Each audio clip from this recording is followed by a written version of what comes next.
तुम ही बताओ, क्या इन घटनाओं का कोई भी साक्ष्य है जो इन्हें सिद्ध कर सके? मित्र, क्या सत्य है और क्या असत्य है, इस विवाद में मैं नहीं पड़ना चाहता। हो सकता है कि कृष्ण पर विश्वास करने वालों के पास कोई साक्ष्य ना हो, परंतु उनके विरोधियों के पास भी कोई साक्ष्य नहीं। कर्ण, न जाने क्यों आज तुम्हारी बातों में मुझे उस युधिष्ठिर के स्वर सुनाई दे रहे हैं। ऐसा नहीं है मित्र। चलो मान लिया कि यशोदा मां को भ्रम हुआ। हर माता को अपने पुत्र में ईश्वर का रूप दिखाई देता है, परंतु जब मथुरावासी इंद्र के कोप से पीड़ित थे, तब कृष्ण ने अपनी कनिष्का उंगली पर पूरा गोवर्धन पर्वत उठा लिया था। सामान्य मनुष्य नहीं हो सकता मित्र।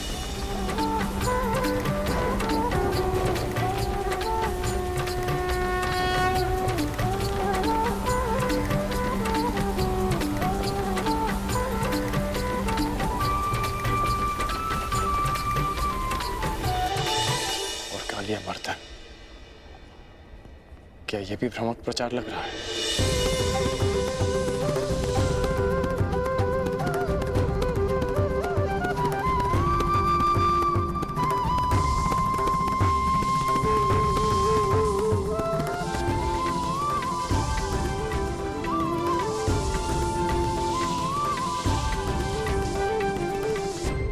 और कालिया मर्दन, क्या वो भी एक असत्य प्रचार था मित्र?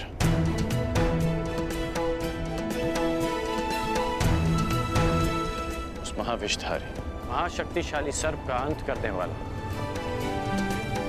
एक सामान्य मनुष्य नहीं हो सकता मित्र। इंद्र को परास्त कर देने से कोई ईश्वर नहीं बन जाता मित्र।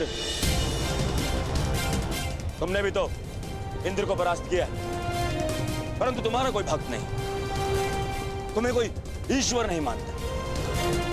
उल्टा बचपन से लेकर रंगभूमि तक तुम्हें तो संघर्ष करना पड़ा है। और विष से बच पाना कोई चमत्कार नहीं है मित्र। मैं भी बचपन से धीमे विष पे पला, तो क्या मैं स्वयं को अवतार घोषित कर दूं? तो तुम्हें लगता है कि कृष्ण ने ऐसा कुछ नहीं किया जो उन्हें एक सामान्य मनुष्य से ऊपर कर देता है? क्या कंस का वध कर पाना एक सामान्य मनुष्य के लिए संभव? तुम ही बताओ मित्र। हाँ, ये मैं मानता हूं। एक ग्वाले के लिए कंस वध करना बड़ी उपलब्धि, परंतु इसे हम एक ग्वाले की शक्ति कह सकते हैं, कोई ईश्वरी चमत्कार नहीं। तुम तो कृष्ण की हर उपलब्धि पर प्रश्न उठा रहे हो मित्र।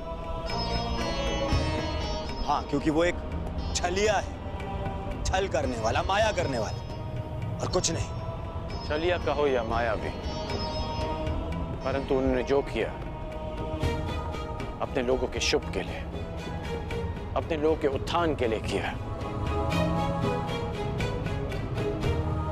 मेरी तो बचपन की इच्छा थी कि मेरी उनसे भेंट हो।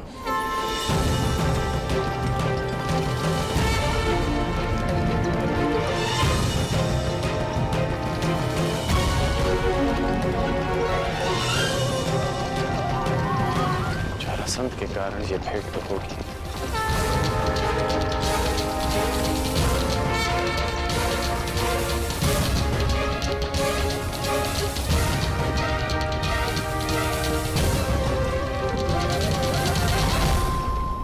परंतु युद्ध क्षेत्र में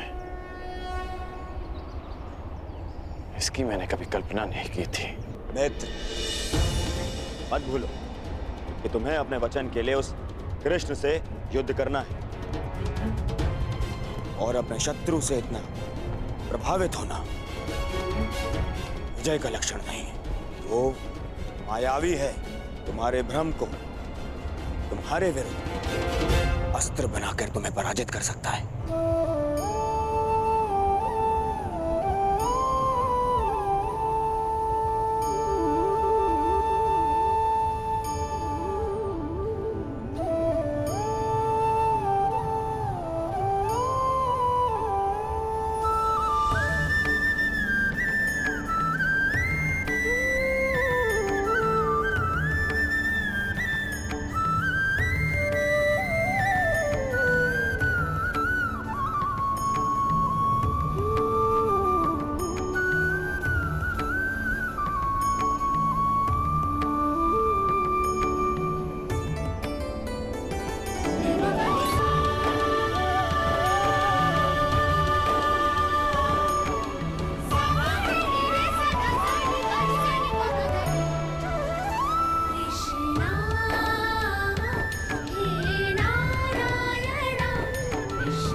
मायावी है।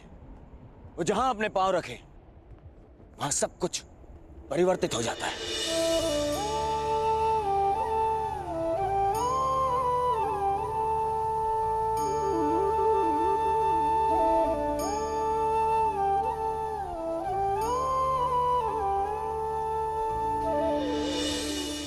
वो कब, कहां, किसके पास, किस रूप में पहुंच जाए, यह अनुमान लगाना कठिन है मित्र। तुम्हें उसकी माया से सावधान रहना होगा।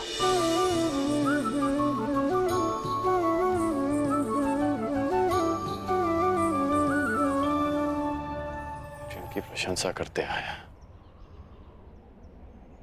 कल उन्हीं से युद्ध करना होगा।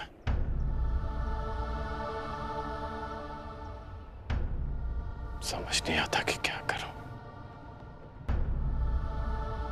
कर्म मनुष्य के मार्ग चुनने से निश्चित होता है अंगराज।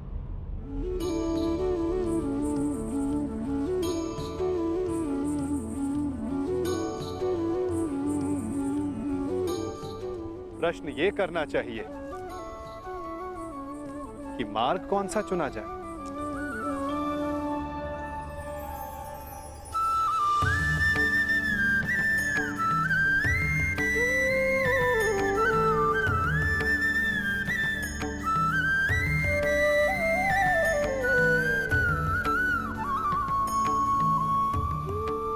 क्योंकि लक्ष्य उत्तम होने पर भी यदि मार्ग अनुचित हो तो लक्ष्य प्राप्ति असंभव है।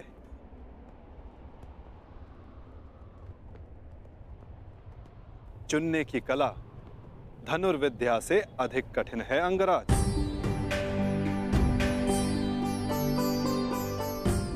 जैसे एक महान योद्धा उचित मार्ग नहीं चुनता तो अनुचित मार्ग उसे चुन लेता है और महान से सामान्य बना देता है।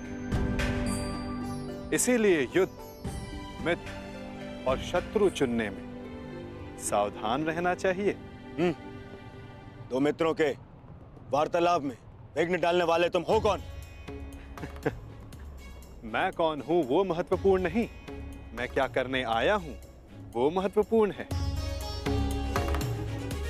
हमारे कर्म ही हमारा परिचय बनते हैं। परिचय दो अपना। क्यों आए हो यहाँ? मैं नटवर हूं, महाराज जरासंध का दूत। अंगराज को उनके लक्ष्य तक पहुंचाने आया हूं, वहां ले जाने आया हूं जहां उन्हें होना चाहिए। बस, एक राजा को लाने के लिए एक राजा ही आए, यही उचित है। जाओ और जाके कह दो जरासंध से, जब तक वो स्वयं कर्ण को लेने नहीं आएगा, अंगराज कर्ण कहीं नहीं जाएगा। एक राजा को लाने के लिए जरासंध ने दूत भेजा।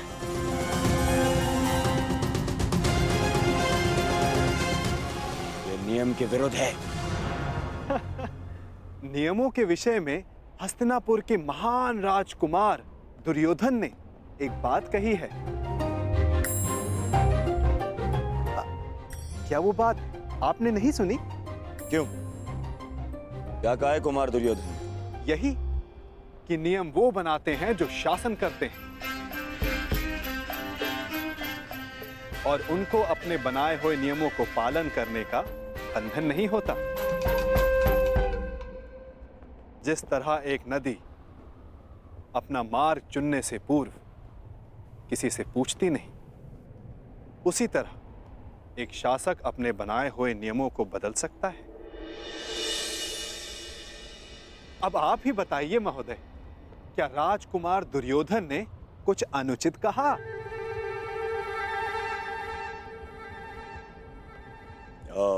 नहीं नहीं, कदापि नहीं।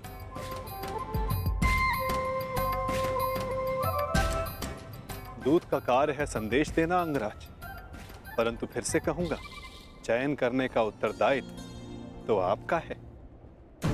आप मेरे साथ आना चुनते हैं या नहीं, ये तो आप पर निर्भर करता है। कर्ण ने यदि कुछ चुना है तो केवल अपने वचन का पालन करना है। मैं तुम्हारे साथ आऊंगा दूत। अहो भाग्य, मैं भी यही चाहता था कि आप मेरे साथ आएं।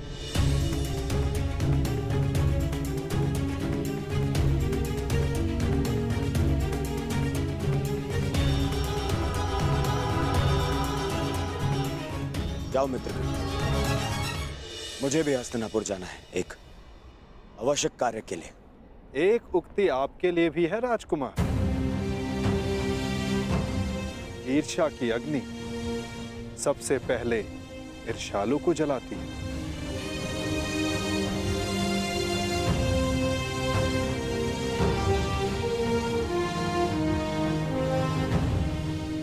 क्या कहा तुमने? बस एक महान पुरुष की उक्ति स्मरण हो आई, सो कह दी। वैसे ये उक्ति राजकुमार दुर्योधन की नहीं है, पर हां, है उन्हीं के लिए।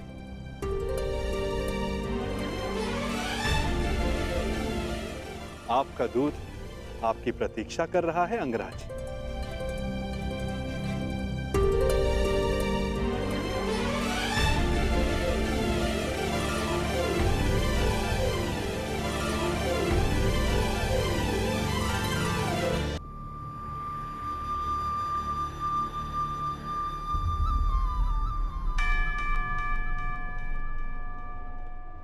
आपको लक्ष्य तक ले जाने का कर्तव्य मेरा है अंगराज, इसलिए रथ के अश्वों को किस दिशा में लेकर जाना है वो मेरे हाथों में। मैं अपना रथ स्वयं चलाना जानता हूं। जानता हूं, परंतु आज आपका सारथी बनने का अधिकार मेरा है। हाँ, अगली बार मैं ऐसा कर पाऊंगा या नहीं, ये निर्णय तो आपका कर्म और आपका चुनाव करेगा अंगराज।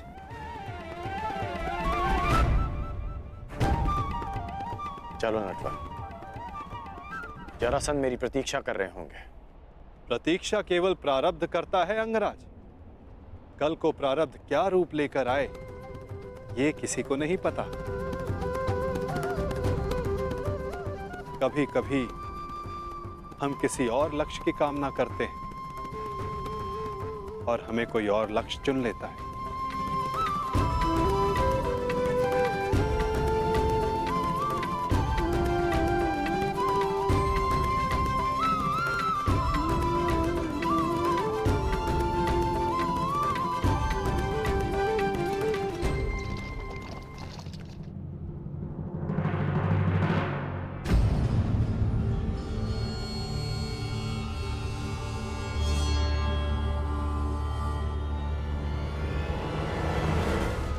मुझे देख के यूं आश्चर्यचकित ना हो कुमार दुर्योधन।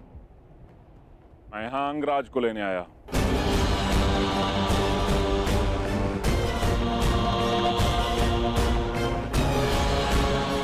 परंतु अभी अभी आपका दूत कर्ण को अपने साथ में लेकर गया। दूत? परंतु मैंने तो कोई दूत नहीं भेजा। एक राजा को स्वयं राजा लेने आएगा, यही नियम है। भेजा? फिर वो कौन था जो कर्ण को ले गया?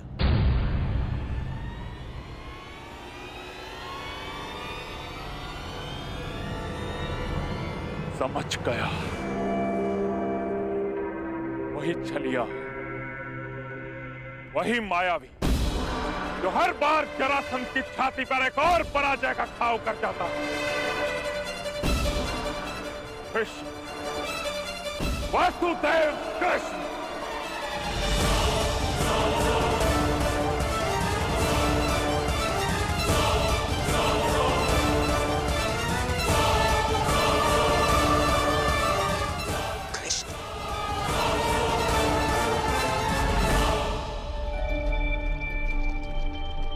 बहुत अच्छी बात कही तुमने कि यदि उचित मार्ग ना चुनो तो अनुचित मार्ग हमें चुन लेता है।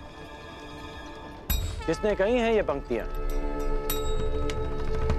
अंगराज प्यासा नदी का मीठा पानी पीता है, उसके उद्गम की खोज नहीं करता। भूखा मीठा फल खाता है, वो फल किस पेड़ पर था उस पर शोध नहीं करता। ठीक उसी प्रकार किसने क्या कहा है वो महत्वपूर्ण नहीं, महत्वपूर्ण कुछ है तो ये कि कही गई बात समझ में आई या नहीं। किसने कहा है उसे ढूंढने निकलोगे तो समझ नहीं आएगा कि क्या करना है। समझ गए ना?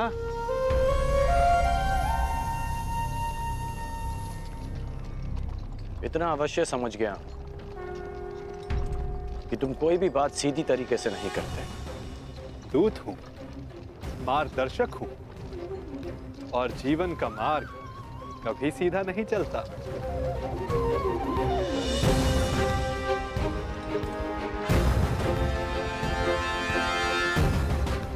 पहले भी मैं मगध सीमा आ चुका हूं, परंतु यह मार्ग भिन्न क्यों लग रहा है? निसंदेह आपकी यात्रा इस युग की सबसे रोचक यात्रा होगी अंगराज। इसीलिए इस यात्रा में आपका सहयात्री बनना चुना है मैंने।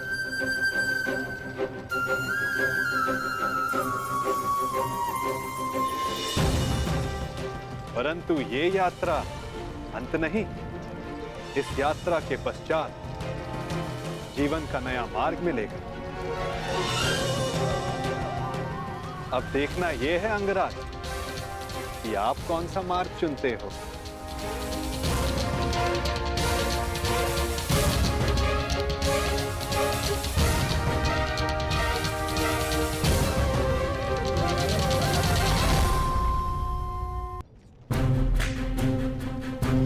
पहले भी मैं मगध सीमा पर आ चुका हूं, परंतु यह मार्ग थोड़ा भिन्न लग रहा है।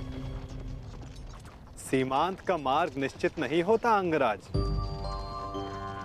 निश्चित तो उचित अनुचित होता है, अर्थात उचित दिशा निश्चित करना ही सत्य है।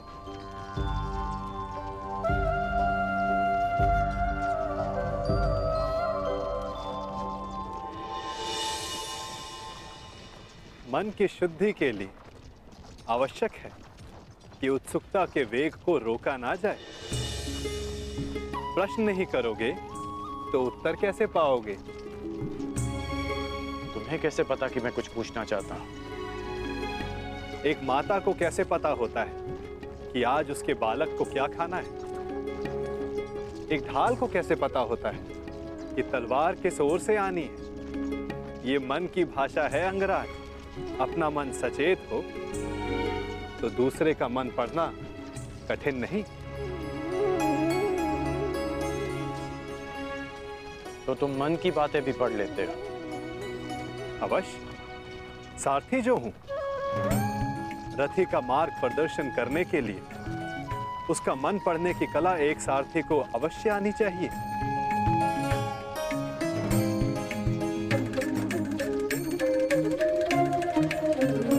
वैसे युद्ध करने में बहुत कुशल होना अंगराज। ये क्यों पूछा तुमने? ऐसे ही जो वासुदेव से युद्ध करने को उपस्थित हो उसका युद्ध कौशल तो विलक्षण होना चाहिए।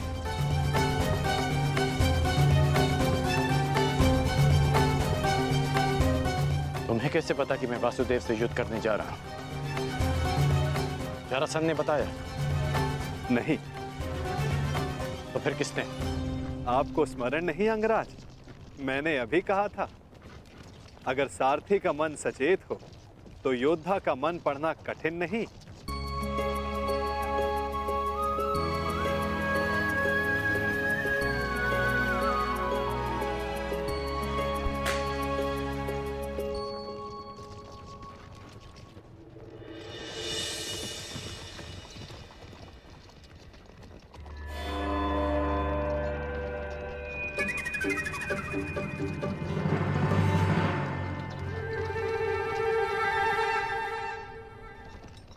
सारथी, और तीव्र और तेज चलाओ।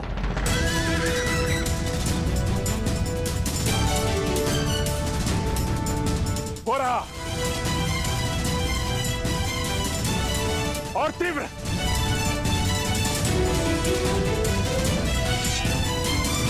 जरासंध को एक बार और मूर्ख नहीं बना सकता ये वासुदेव। और तीव्र